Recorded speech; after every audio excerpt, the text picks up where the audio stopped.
पितापुर नाम के छोटे से गांव के जंगल में एक गरीब चिड़िया पीलू कपड़े डिजाइनिंग का काम करती थी। वो अपने ही घर से छोटा सा बुटीक चलाती थी, वहीं पे काम करती थी और वहीं पे रहती थी। पीलू जंगल में पहली कपड़ा डिजाइनर थी। ऐसे ही एक दिन हरी तोती पीलू के यहाँ पहुँचती है। पीलू, मुझे देखने के लिए लड़के वाले आने वाले हैं। अगर लड़के को मेरी ड्रेस पसंद आ गई और मेरी शादी पक्की हो गई तो मैं तुम्हें पैसे दूंगी, नहीं तो मैं तुम्हें पैसे नहीं दूंगी। लेकिन आप लड़के को पसंद आओगी कि नहीं, इसका मेरी ड्रेस से क्या लेना देना। बस मैंने कह दिया तो ये दिया, तुम मुझे ड्रेस दिखाओ। पीलू फिर दुखी मन से उसको ड्रेस दिखाती है और एक ड्रेस लेकर हरी तोती वहाँ से चली जाती है। ऐसे कैसे चलेगा, कोई मुझे पैसे ही नहीं देता है। यहाँ के लोग कब समझेंगे कि मैं एक बुटीक चलाती हूँ, फुटपाथ के कपड़े नहीं बेचती हूँ। हरी तोती को देखने के लिए लड़के वाले आते हैं। आपकी ड्रेस तो बहुत ही अच्छी है, लगता है किसी प्रीमियम बुटीक से ली है। आपको ये कलर भी बहुत सूट कर रहा है। लड़के की बात सुनकर हरी बहुत खुश होती है और उसका रिश्ता पक्का हो जाता है। उसके बाद वो पीलू के पास जाती है। पीलू जी, मेरी ड्रेस मेरे होने वाले पति को बहुत पसंद आई। तुम्हारा बहुत बहुत शुक्रिया, मैं इसकी पेमेंट करने के लिए आई हूँ। आपको बहुत बधाई हो हरी, और धन्यवाद कि आप मुझे पूरे पैसे देने के लिए आई हैं। इसके बाद पीलू बहुत सी और पक्षियों को ड्रेसेस देने लगी और सभी उसे थोड़े बहुत पैसे देने लगे। ऐसे ही कुछ दिन बीत जाते हैं। पीलू सोच में रहती है, पता नहीं कितने दिन और लगेंगे मेरी बुटीक को जमाने में। जो भी आती है मेरी तारीफ करती है, कपड़े की तारीफ करती है, लेकिन कोई भी पूरे पैसे नहीं देते हैं। फिर एक दिन एक फिल्म की शूटिंग के लिए जंगल में हीरोइन आती है, साथ ही डायरेक्टर और प्रोड्यूसर भी रहते हैं। शूटिंग के दिन उसकी ड्रेस में कॉफी गिर जाता है। वो बहुत नाराज हो जाती है। अरे, ये ड्रेस खराब हो गई है, यहाँ आते ही अपशगुन हो गया है।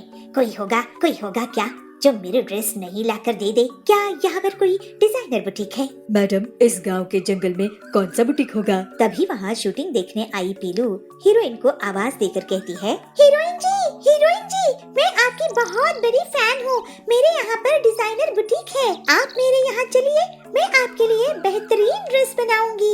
फिर हीरोइन पीलू के बुटीक में जाती है और बहुत से ड्रेस ट्राई करती है। उसे 3 ड्रेसेस पसंद आते हैं। पीलू, लगता है मैं तुम्हारी दुकान में अगर और रुकी तो पूरी दुकान ही खरीद लूंगी। तुम कमाल की ड्रेस डिजाइनर हो। अच्छा सुनो, मैं शूटिंग के लिए जा रही हूँ, मैं तुमसे बाद में मिलूंगी। ये लो पैसे। नहीं मैडम, आप मेरे यहाँ आई है, आपको ये ड्रेसेस मेरी तरफ से गिफ्ट। फिर पीलू हीरोइन से पैसे नहीं लेती है, लेकिन हीरोइन अपनी शूट खत्म करके वापस आती है। पीलू, तुमको इस बुटीक से कितना कमाई हो जाता है? इस गांव के जंगल में यही कोई 5-10 हजार रुपए, ज्यादा नहीं मिलते हैं। अरे, तुम जैसी टैलेंटेड ड्रेस डिजाइनर को इतनी कम इनकम, तुम मेरे साथ चलो, मैं तुम्हें महीने का 2 लाख रुपए दिलवा दूंगी। दूसरी हीरोइंस और अमीर बिजनेस कराने की लेडीज के लिए तुम ड्रेसेस डिजाइन करना, तुम बहुत जल्द ही करोड़पति बन जाओगी। पीलू ये सुनकर बहुत खुश होती है और अपने टैलेंट और मेहनत से वो बहुत जल्द ही बहुत तरक्की करती है और अब उसके पास बहुत सारी हीरोइंस का और अमीर घरानों की औरतों का ऑर्डर रहता है। पीलू बहुत अमीर हो जाती है, लेकिन उसे अपने गरीबी के दिन याद रहते हैं। वो हर हफ्ते गरीबों को मुफ्त में कपड़े दान दे देती थी। इस तरह से पीलू हंसी खुशी रहने लगती है।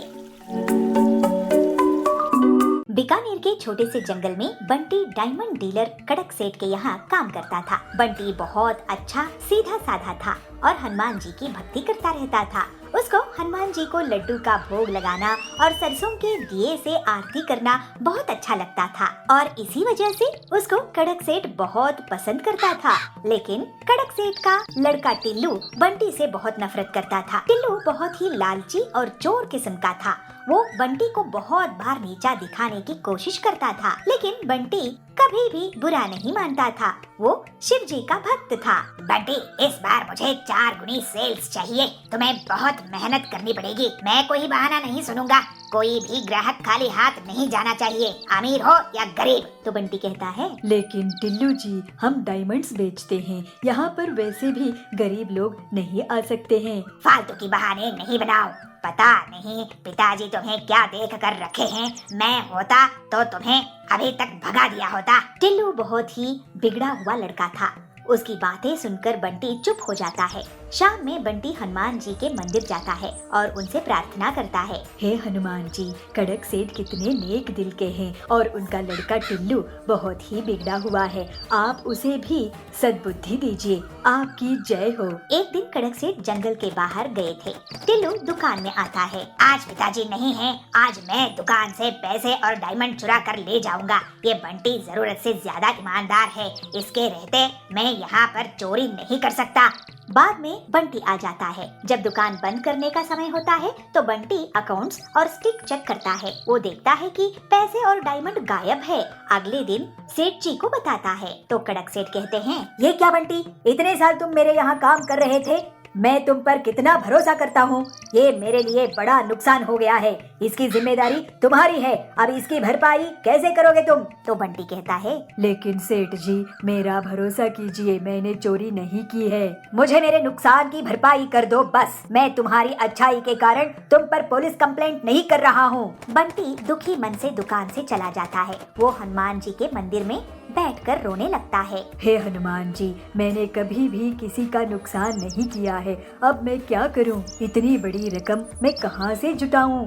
मुझे तो अब कोई काम भी नहीं देगा। हर कोई मुझे चोर ही समझेगा।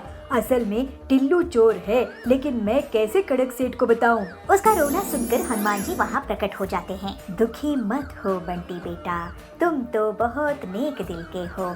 तुम्हारी भक्ति से मैं बहुत खुश हूँ। चिंता मत करो, तुम्हारी सारी तकलीफें दूर हो जाएंगी। ये मणि रखो और इसको अपने घर के बाहर मिट्टी में लगा देना। इसमें से हीरे के फल निकलेंगे और जैसे ही टिल्लू इस पेड़ के पास आएगा वो सब सच उगलने लगेगा। जय हनुमान जी, जय हनुमान जी, जय जय हनुमान जी। और फिर जैसा हनुमान जी ने कह के गए थे, बंटी वैसा करता है और देखते ही देखते उसके यहाँ डायमंड्स का पेड़ उग जाता है।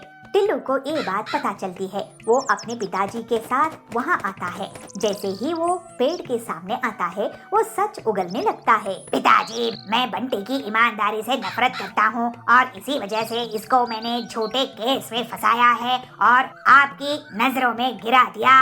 अब ये मैं कैसे सब सच सच बोल दिया। तो कड़क कहते हैं, तुम सच कह रहे थे टिल्लू। बंटी हनुमान जी का भक्त है। अब उसकी भक्ति के असर से ही तुम खुद मान गए कि असली चोर तुम हो। मुझे माफ कर दो बंटी, मैंने तुम जैसे नेक दिल वाले हनुमान भक्त पर शक किया। तुम्हारे हीरे के पेड़ से अब तुम खूब तरक्की करो। सेठ जी, ये सब तो हनुमान जी की कृपा से हुआ है, वरना मेरी इतनी हैसियत कहाँ।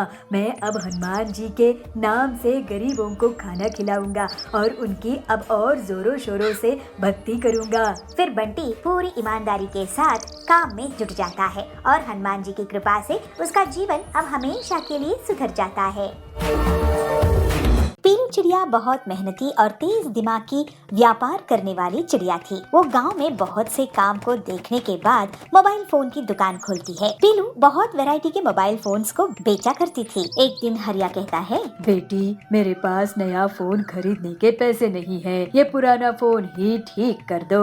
ये मैंने 5 साल पहले खरीदा था। तो पीलू कहती है, लेकिन काका, मैं फोन ठीक नहीं करती हूँ, मैं तो फोन बेचती हूँ। बेटी, मैं फोन ठीक करवाने के लिए कालू की दुकान में गया था, पर वो बहुत बदमाश है, इसीलिए तुम्हारे पास आया हूँ। ठीक है, मैं कोशिश करती हूँ। पीलू हरिया का फोन ठीक कर देती है और सोचती है कि रिपेयरिंग का भी काम शुरू कर दे, इससे और भी कमाई होगी। ये तो अच्छा हुआ, अब मैं फोन बेच भी रही हूँ और ठीक भी कर रही हूँ।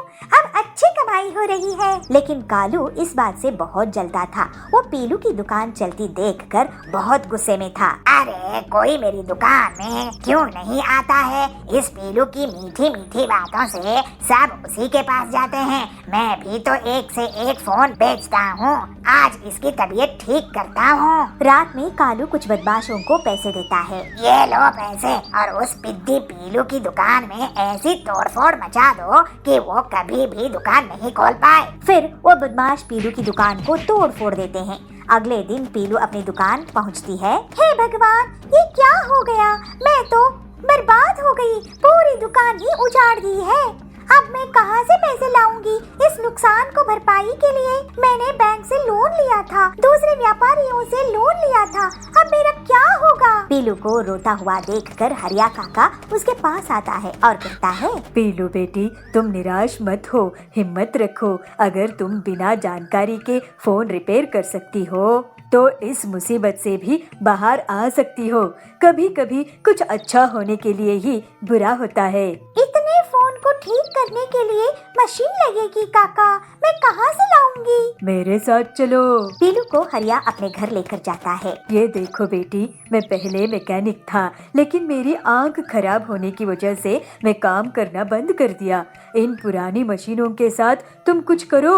फिर 1 हफ्ते की मेहनत के बाद पीलू एक मशीन बनाने में कामयाब हो जाती है और अपने टेस्टिंग में कुछ टूटे हुए मोबाइल को ठीक करने में कामयाब होती है। वाह बेटी, तू बहुत ही होशियार है। बहुत धन्यवाद काका, अब मेरे नुकसान को भरपाई होगी और अब मैं एक नया कारोबार शुरू करूंगी। इस तरह से पीलू मोबाइल रिपेयरिंग के साथ गरीबों के लिए मोबाइल बनाने का कारोबार भी शुरू कर देती है। पीलू का बहुत जल्द बहुत नाम हो जाता है और लोग उसके इंटरव्यू लेने के लिए आगे आते हैं। हरिया काका, आपका बहुत धन्यवाद, अब मैं अपने कारोबार में बहुत तरक्की कर रही हूँ। बेटी, ये तेरी मेहनत का नतीजा है। और फिर पीलू की एक बहुत बड़ी फैक्ट्री हो गई। लालची कालू को जंगल छोड़कर जाने की नौबत आ गई। पीलू अब हंसी खुशी रहने लगी।